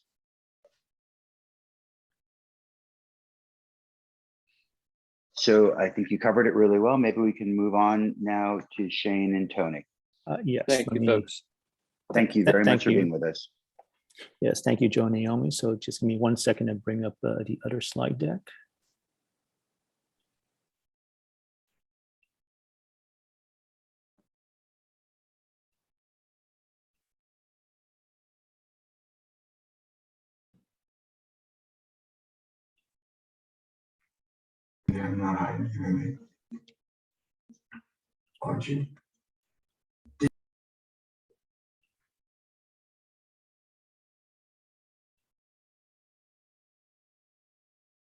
Okay, can everybody see that?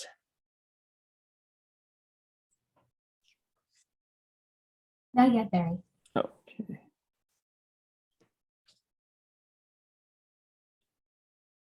How about now? Yes. Okay. Okay, so I'll let Tony and Shane take it away then. Thanks, Barry.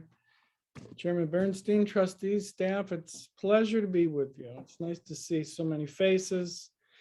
And I really wish we could be in person, but it sounds like LACERA is moving forward on that front, which is really, really good. Please stop me at any time for questions, because I think it's best while the question's fresh in your mind to go ahead and answer it. Congress is in a messy situation right now. It's trying to deal with the major Biden initiative, the Build Back Better Act. The House has passed it, but with the anticipation that the Senate is going to make some changes. They're also trying to increase the debt limit and deal with the funding expiration date, which looks like they'll do another short-term funding extension probably into next year. But the big question here is the 2022 elections, and all eyes are on that. And frankly, the slim majorities that the Democrats have in Congress are really in jeopardy. And if you just look at modern political history in the House of Representatives, 3 out of the last 4 presidents in the first midterm election following their initial election, the president's initial election, have lost the majority, and sometimes by huge numbers. So it wasn't kind to Bill Clinton, Barack Obama, or Donald Trump. Only George W. Bush was able to grow his majority, which really was an anomaly, but also I think had a lot to do with the reaction to 9/11 and a need for certainty in government. So, the Democrats are scrambling. They may well enact the Build Back Better Act and may enact more legislation next year.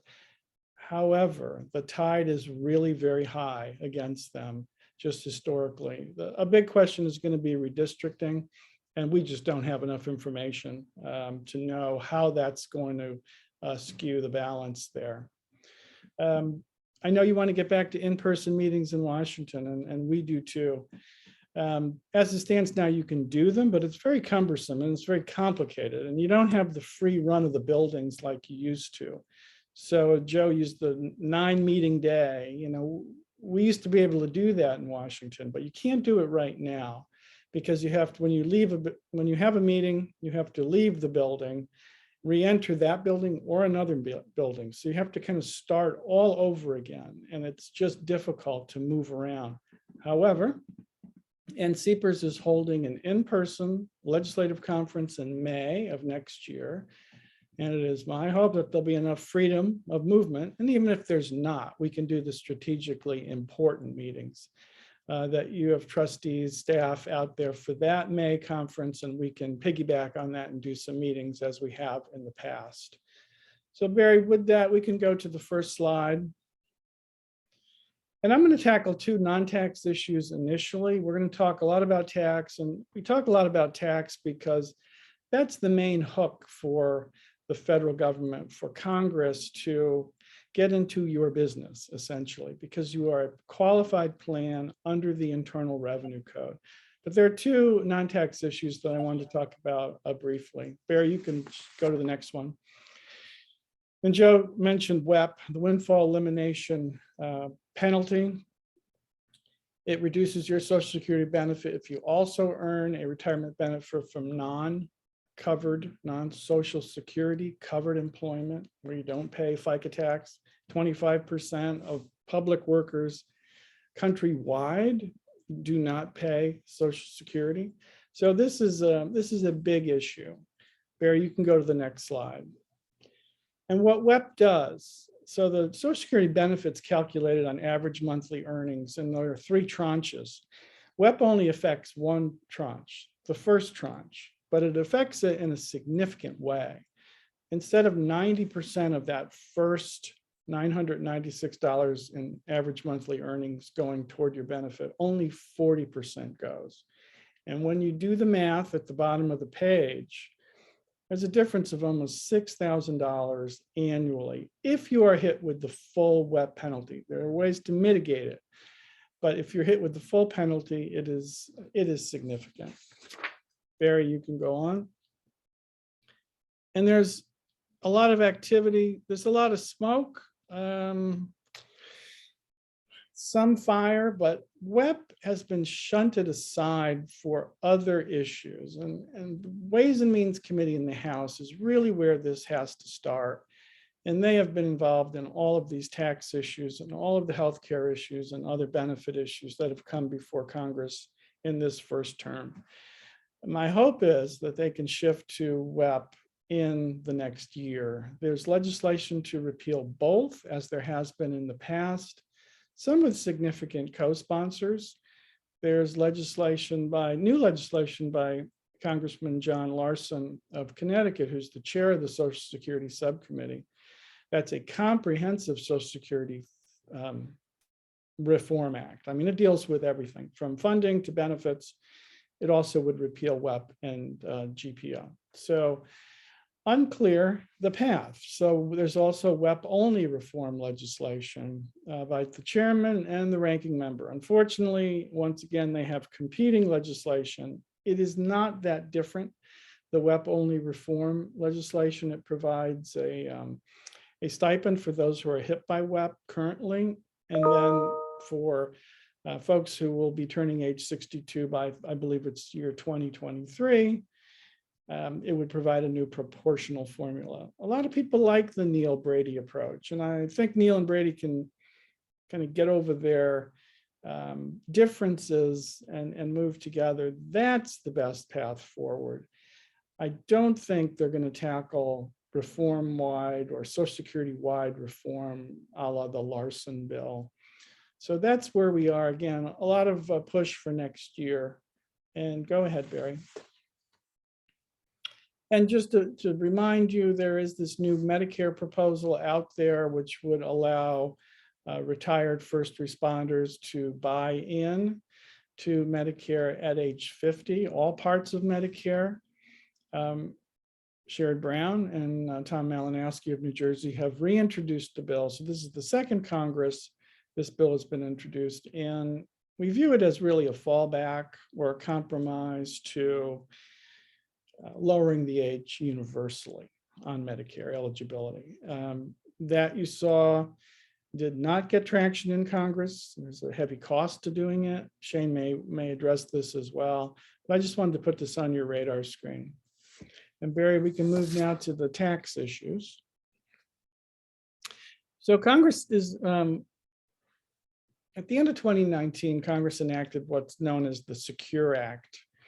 Congress is now working on the Secure Act 2.0. That bill in the House, HR 2954, is the farthest along. It is out of the Ways and Means Committee with bipartisan support. Congress is not finished with moving this required minimum distribution age trigger. In Secure Act, it moved it from 70 and a half, I'm sorry, to 72. Now in the Secure Act 2.0, it would be moved to 75 by year 2032. And the reason for this is, members of Congress are hearing from their constituents on this. Folks who have saved a lot and do not want to pay the required minimum distribution, they're saying to their members, look, I don't need to take this money right now. I'm being forced to take this money right now. I'm being forced to pay taxes on it right now. That's not right. The policy justification for RMDs is that these are retirement plans, not estate planning tools. But I think that battle is being lost. And I believe by pushing the age trigger out, you're seeing that these retirement accounts are really going to be estate planning tools to the extent that you don't have to whittle them down in your lifetime or at an early point in your lifetime. So the RMD is an issue, and that affects, of course, all DB plans and all defined contribution plans. The catch-up contribution is for those who have maxed out on their elective deferral and can put an additional $6,500 a year into what is called a catch-up contribution. Again, this would cover 457Bs, this would cover 403Bs, and it would be limited to ages 62 and 64. So Congress is saying, for those, let's let's take the $6,500 and move it to $10,000 a year. These people are close to retirement. Let's let them save a little more. Congress was giving with one hand and taking with the other, however, because it's also saying in the same bill, you can continue to do the catch-ups, and for those at ages 62 to 64, you can do even more, but you have to do it under the Roth rule. I'm going to get into this more later, but the basic concept here is that the Roth method is a post-tax contribution that is tax-free at distribution. Go ahead, Barry. Thanks. Also look for some additional flexibility in inadvertent overpayments that plans make to plan participants. And Congress has become sensitized to this issue because of bad headlines over the past few decades of plans going after grandma and grandpa who received these inadvertent overpayments, never questioned them, and then the plan comes to them years later or months or years later and says, look, you got to pay back X. That's a big problem, of course. So Congress has tried, the IRS tried back in 2015 to provide some flexibility. Congress is looking to provide some additional flexibility. Barry, you can move on. Also for public safety officers, there's an important provision in current tax law that allows a $3,000 annual exclusion for premiums of health insurance or long-term care insurance. But the hook there is that the retirement payment, LACERA, must make those premium payments on behalf of the retiree in order for the retiree to be eligible for that exclusion. LACERA had a particular incident with Genworth on long-term care policy. This is not a unique situation. In fact, plans all over the country have been struggling with this direct payment requirement. And it works fine if you have one insurance carrier to pay or maybe two. But where you have multiple carriers to deal with, the carriers don't even want to talk to you. And for privacy purposes, they often will say, we have to talk to the retiree, to the policyholder. We can't talk to the retirement system. So this has become a problem. We're looking at legislation to repeal that direct payment requirement because it was an issue with LACERA. Barry and I have had discussions with both Senate offices. And I've also talked with the key LA County members of that Ways and Means Committee, Judy Chu, Linda Sanchez, and Jimmy Gomez. And then also this $3,000 annual exclusion is small. I mean, when it was put into the law in 2006, it was small. Look at $3,000 versus what you pay in an annual premium for health insurance. So there's an effort to try to double it and also index it for inflation. And the target vehicle for this is the Secure Act 2.0, which likely the target right now is Senate legislation on Secure 2.0. Barry? Now these next 4 slides, this will accelerate my presentation. I had a good conversation yesterday with John Grable, and LACERA is so far in advance of where most plans are on ESG, that this is, what's going on in Washington right now. The Biden administration is trying to move the ball forward on ESG. This new proposed rule that they've put forward is an attempt to do so. So a lot of plans are out there examining this. Again, this is an ERISA proposed rule. So your plan is not an ERISA plan, as you well know. But I wanted you to be aware of this. Barry, you can even go to the next slide. Biden administration DOL put their proposed rule out in the middle of October. Comments are due 13th of this month.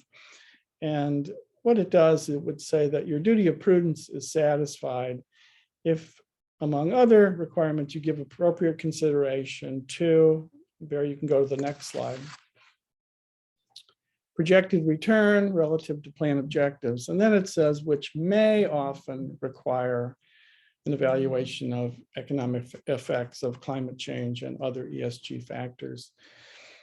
Again, LACERA is beyond this, farther along than most. So this is a little bit of an effort to catch up plans that haven't really focused on this and to provide some guidance for those plans. And Barry, you can continue. And for the bad stuff, Congress, no, I'm sorry. Those are the key, some of the key ESG factors that were listed in the Biden rule, which are well known to you. All right, Barry, we can shift to potential tax increases. So these are the harmful things that can be done to you. And we'll start with Rothification. So we can go to the next slide. I said I'd come back to this, and I just want you to understand what's happening here. So we talked about the tax differences between traditional and Roth accounts, and they really are on the front end and on the back end. So it's the money going in under the Roth method post-tax, which means the money comes out of the Roth tax-free. And there also are no required minimum distributions for a Roth account, which would make sense since the tax has already been collected up front. So Barry, go ahead. Why does it matter? You know, why does Congress care about this? Congress cares about it because Congress is only focused when they're analyzing tax legislation on the 10-year budget window. So anything, any tax revenue that can be accelerated into the 10-year budget window is a positive. And when they're trying to pay for major legislation, all of these numbers help and they all add up. So that means moving something from a traditional method to a Roth method is a revenue raiser and very valuable. Go ahead, Barry. And there are different ways to impose it, right? And the first way is just a sweeping mandate. Say it for whatever tax year it starts, and that's it. No more traditional contributions. That's very harsh, and Congress has shied away from that. The second has appeared in legislation, and that's a dollar cap on traditional. Everything over that dollar cap has to be Roth. Well, that's complicated to keep track of, especially if you have multiple accounts. So that has not really caught fire. The one that has is mandating it on catch-up contributions. And the reason this is low-hanging fruit is because in order to be eligible for a catch-up contribution, you must already have filled up your elective deferral, $19,000, $19,500 you have already set aside. Congress is looking at these folks and saying, well, if they've already set aside that much, they're doing fine. And if they want to do $6,500 more as a catch-up, they could do it as a Roth. We're really not hurting anybody. That's the view. That's why in the Secure Act 2.0, they've gone after the catch-up. So I just wanted you to understand why they're doing it the way they're doing it. Because, you know, if they're successful in doing it this way, in this particular bill, they could revisit it. But at some point, again, because of these various attributes, it becomes complicated to track. And so we'll see where this ends up. But right now, the catch-up is the low-hanging fruit. And okay, go ahead, Barry, to the second harmful thing. And I know also that LACERA has interested and has looked at this financial transactions tax that Senator Sanders has proposed. Senator Schatz has a different approach to it, a lesser approach. There are no exemptions in these particular tax bills for transactions involving pension plans. And we know that this is going to raise significant revenue. I don't think this is a viable proposal today.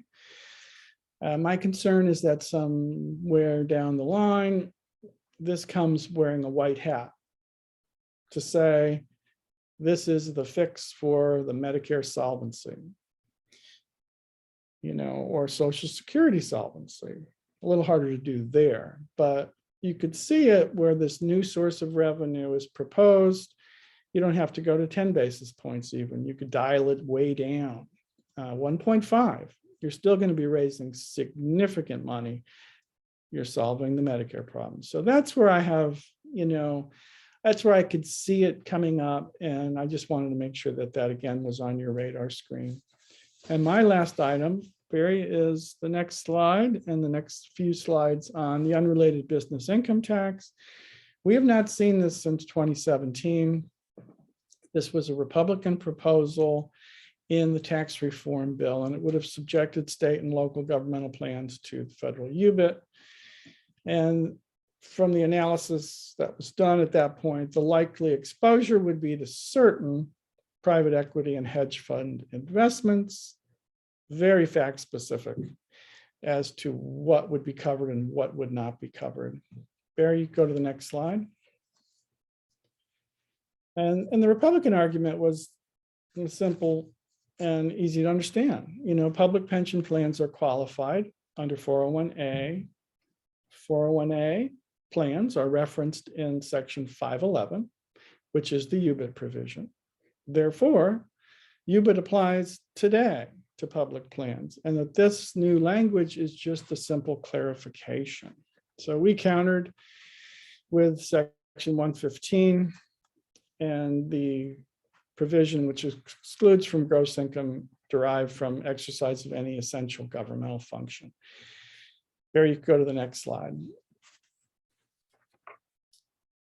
A thinner read was this IRS news release that went back to 1977, but essentially saying that no, governmental plans are not subject to income tax, UBIT being part of income tax.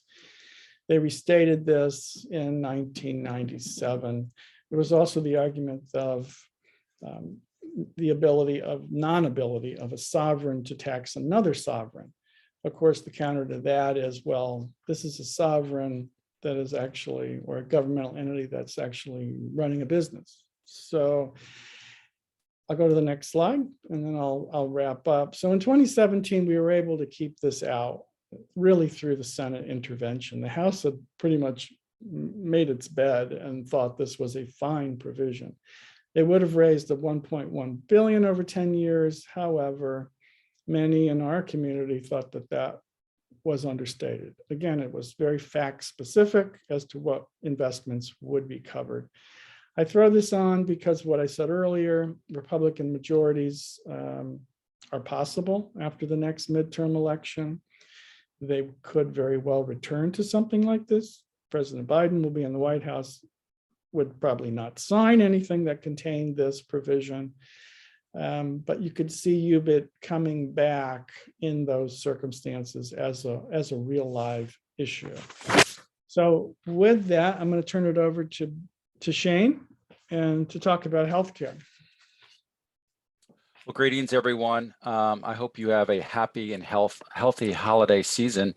I want to kick things off and just sort of give you an update on where things stand with the bipartisan infrastructure framework, or the acronym BIF, which was passed a few weeks ago. And I'm really just highlighting the healthcare provisions of it.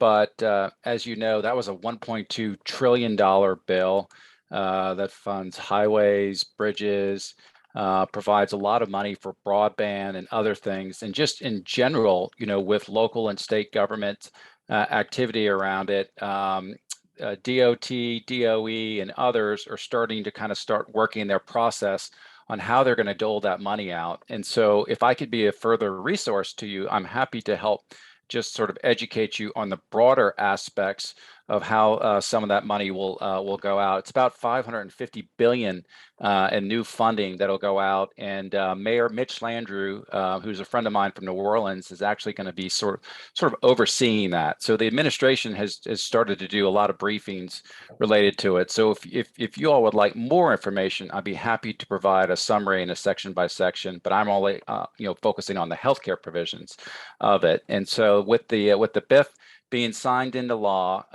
there was a 3-year delay for Medicare pharmacy benefit manager rebate rule. This was a controversial rule that really will be completely repealed in the Build Back Better Act, which I'll talk to you a little bit about, but this would just do a three-year delay in it.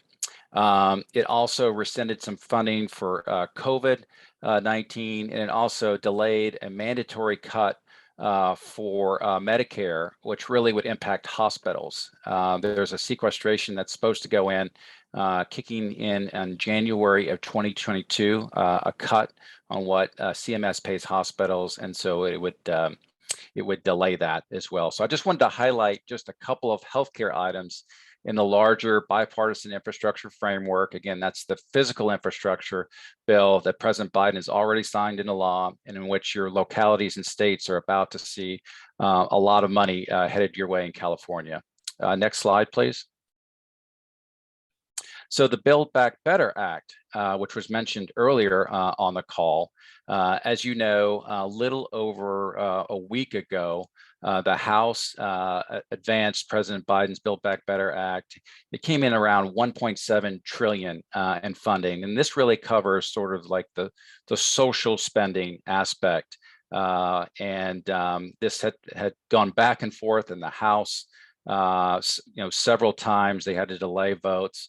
But they finally have kicked it over and have sent it over to the Senate. And the Senate basically plans to start looking, trying to get this on the floor on December 12th with a game plan of passing it before Christmas.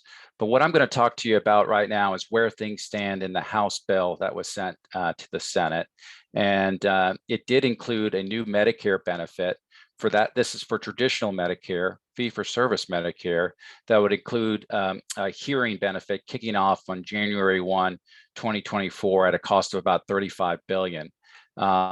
It would cover hearing aids, rehab and treatment services, and the hearing aids would be covered as a prosthetic device, with Medicare paying 80% of the cost associated with. And there's always normally an 80-20 split between what Medicare pays and the beneficiary pays. And audiologists would now qualify for Medicare reimbursement.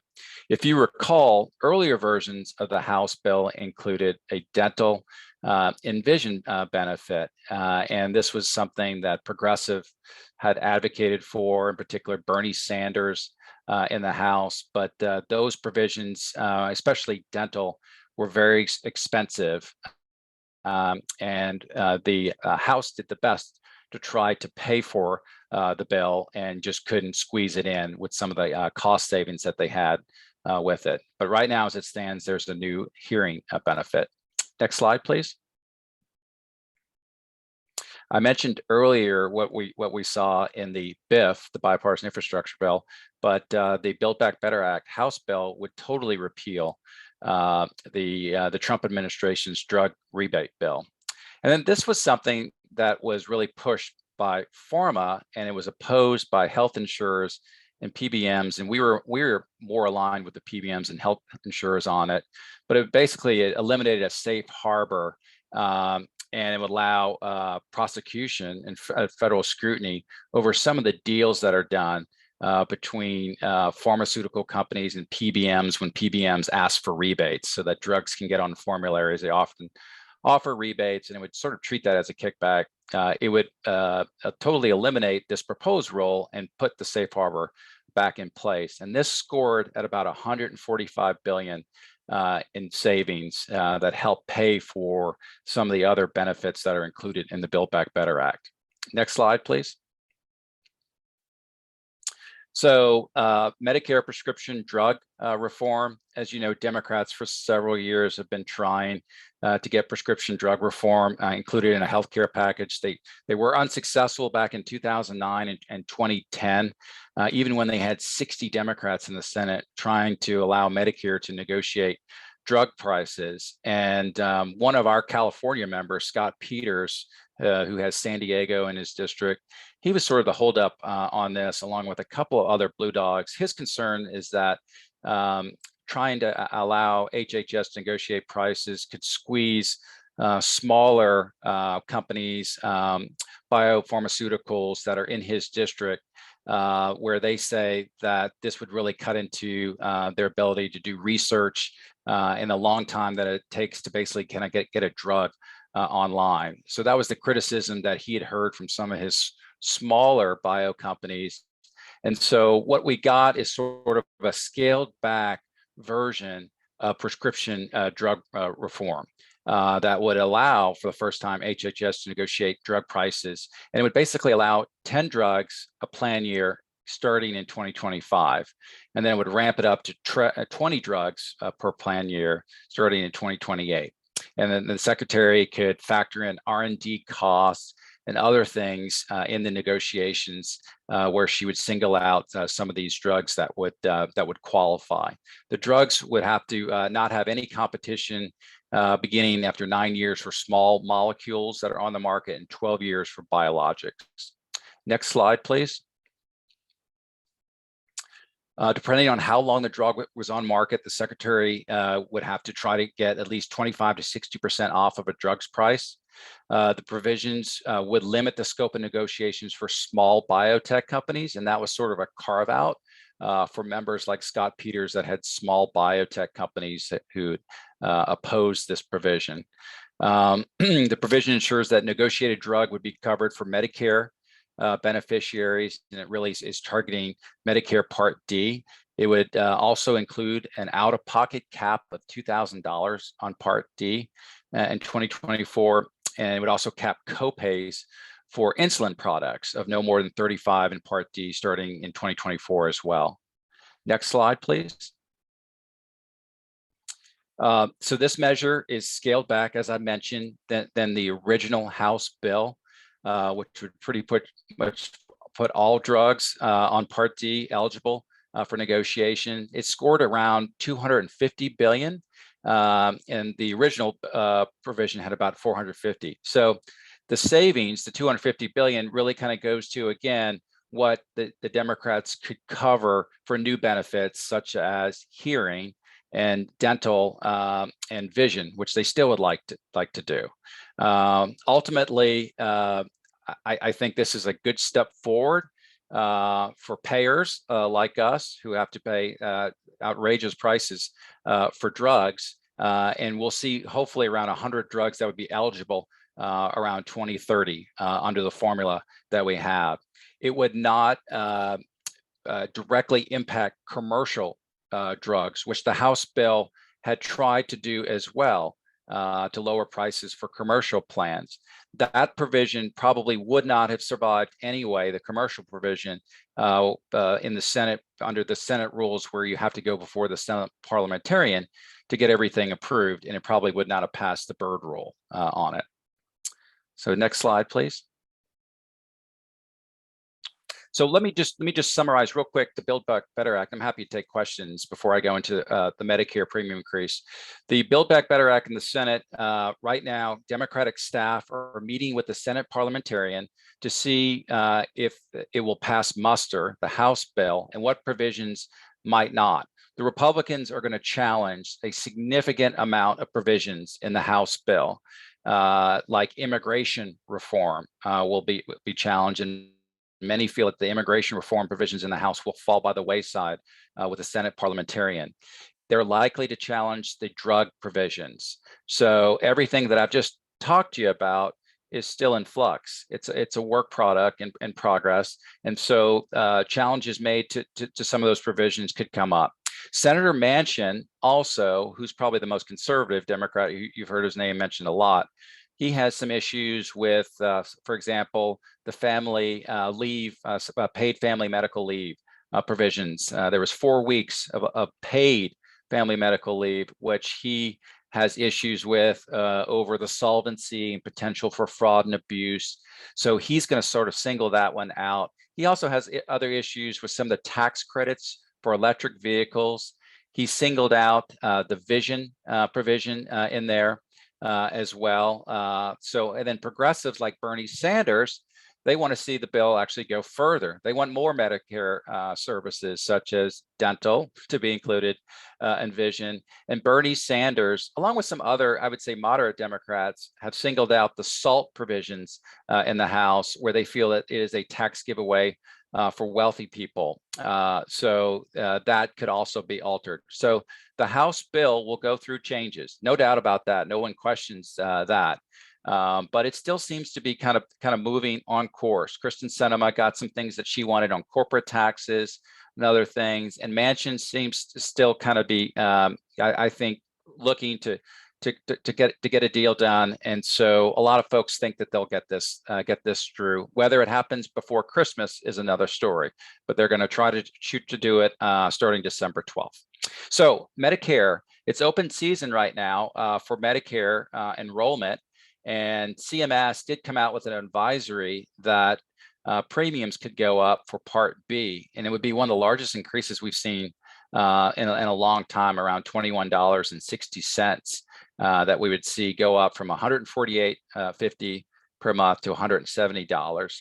The reason for this is one drug in particular, Agilum. That's the drug, controversial drug, that was very controversial in its approval at the FDA for Alzheimer's disease.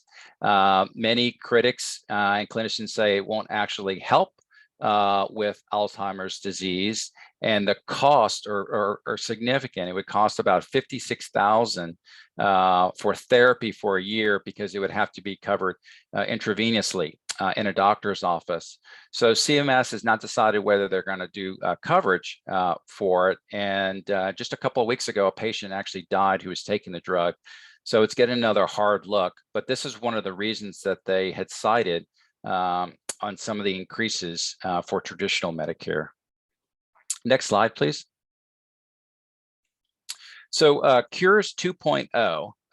And so before I talk to you about Cures 2.0, I'll talk to you about Cures 1.0, which was the 21st Century Cures Act. And that's a legislation that had bipartisan support back in 2016 that President Obama had signed into law. And that promoted and fund acceleration of research in preventing and curing serious illnesses, cancer and other heart disease, et cetera, and then accelerated drug and medical device development and attempted to address the opioid crisis and also improve mental health services delivery. So it was a very popular bill. A lot of members on both sides of the aisle put a lot of time and effort into passing it. And a newer version has just been introduced. And so anytime you see a bipartisan bill, you have to take note. And Fred Upton and Diana DeGette, who are on the House Energy and Commerce Committee, a key healthcare committee, reintroduced the bill. And really what it does is tries to deal with all the health issues that we have right now that we're trying to deal with, to see if we can get some of these things enacted. One of it is the Advanced Research Project Agency, ARPA-H is the acronym. And this was something that was in President Biden's budget that's also been included in House Appropriations bill. And this has bipartisan support, but it would basically create sort of a center at NIH to go after some of the most serious diseases, such as cancer, Alzheimer's, diabetes, et cetera, and put billions into that research to accelerate it. One of the things that we've seen during the current public health, the PHE that we're under right now, is we've seen the use of telehealth services, in particular in urban areas. And so that utilization has increased. It's become very, very popular. They had allowed it in certain rural areas, but they also permitted it during the PHE in urban areas. So utilization has skyrocketed. And now a lot of members are working to try to combine telehealth services and increase it for Medicare Advantage, Medicare, and other services like that. Some of the concerns still go to fraud, waste, and abuse and how that will be done. But there seems to be bipartisan support for doing that. And then also trying to do a better job, again, with how we would do testing and vaccination with this pandemic. So we're still working under the PHE whenever it expires. Right now it goes to January 2022, but we've been doing 90-day extensions for that. And I think we'll still continue to do that now that we have Omicron, and some of these telehealth services will continue. But this is one bill that I wanted to highlight that I think has some potential in Congress for some action. And with that, I'd be happy to take questions.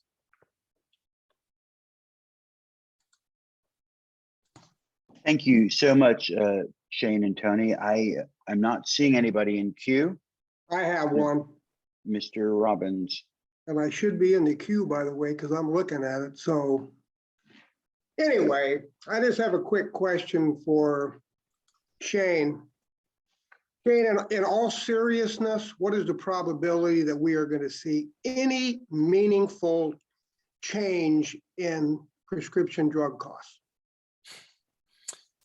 So I think if we survive the Senate parliamentarian scrutiny and challenges that will come by the Republicans on this, this is the best shot that we have to do it. This deal has the support of the folks who've gotten the most money from pharma, and pharma is just still campaigning very hard to do away with this, basically this half-baked drug provision. The Republicans have never kind of worked hand in hand with Democrats on this. And I anticipate that'll be payback if they take control of the Congress. Remember when Obama in his first midterm, we lost 6 Senate seats and 63 House seats in it. So the Democrats want to get this Build Back Better Act because they feel that they're probably going to lose the House and they may lose the Senate. It's 50-50 right now. So this is as close that I've ever seen us come to actually seeing pharma maybe lose on an issue. And Manchin is all for it. Manchin was for the larger, the 450 billion. Put all the drugs out there and negotiate. So even though his daughter was a CEO for a pharmaceutical company, he didn't have any issues. It was really Krista Sinema. She's gotten millions for pharma, and it was Scott Peters from California. He was the biggest holdup on it, and a couple of other blue dogs. And I think he was trying to look out for some of his smaller companies in his district. So I think we have a shot. Yeah, I have one question. Somebody said that the Part B is going to go to 170. Is that for sure, or is that just in discussion now? I mean, we gotta know here pretty quickly. So the actuaries actually said that that's potentially going to go up to that if CMS covers the drug, which they haven't made an announcement on. So the actuary said this is what we could go to. So it's all dependent on whether they decide to cover the drug, which is in debate right now. And given what just happened to this patient, that could be problematic.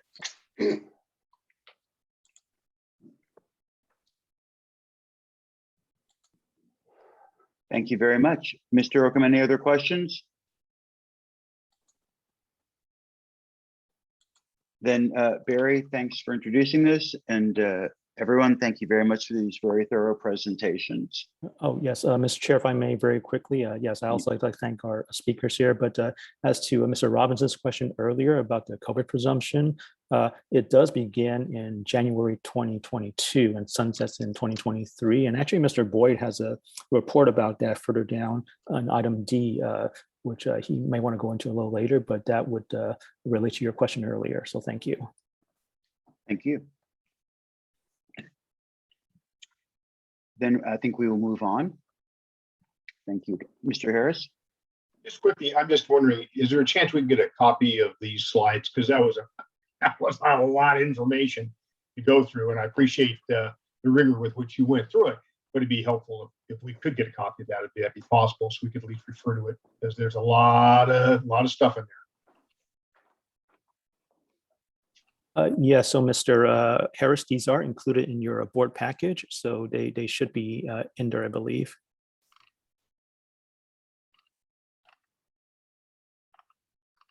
Mr. Harris, you are muted. I apologize. I was looking around. I'm obviously over. I didn't see those, so I will endeavor to look at those anew. Thank you. Bonnie is also going to throw them up in Board Vantage for anyone who wishes to obtain them there. Very good. Then I think we will move on. We have a number of other reports that are FYI. Mr. Boyd, did you want to make a comment on report 9D?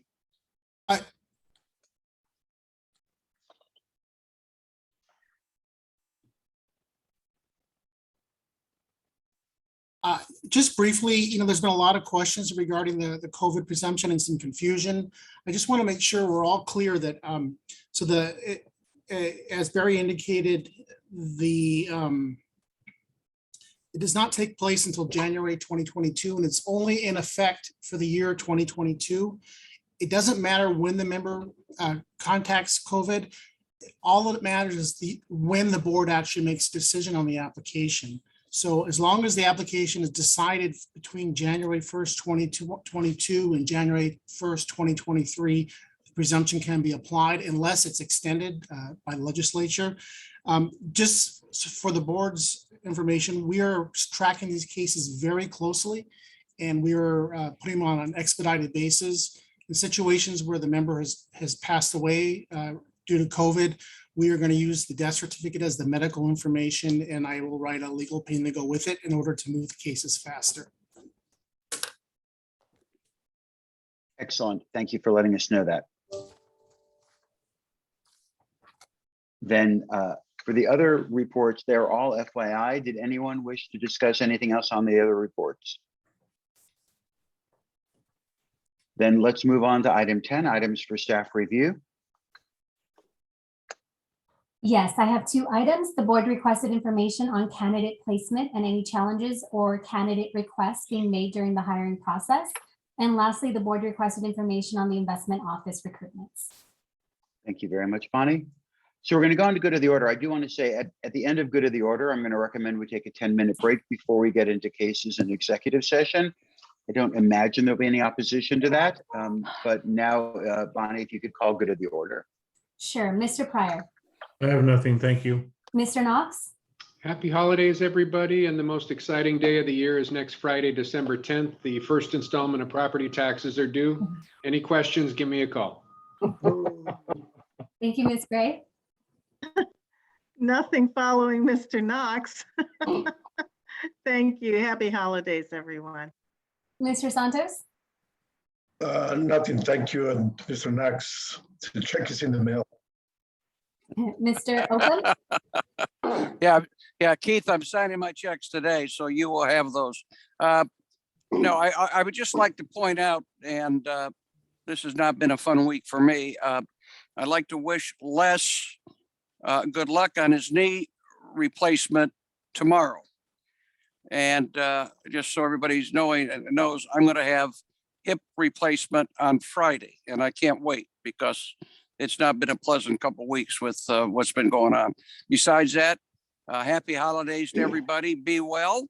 I just saw that the first case of Omicron found in California, which was up north. So that's not very good, but let's hopefully it's not as strong as anybody would think, but what they're saying in out of the country, that it's not a very strong variant. Let's hope. Thank you, Mr. Oakham. Mr. Moore.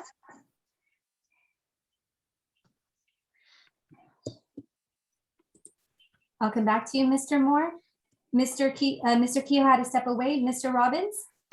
Yeah, I want to thank Mr. Oakham for wishing me well. After tomorrow, you can call me Bionic Les. So if I don't wake up after this procedure tomorrow, everybody go out and have a drink on me.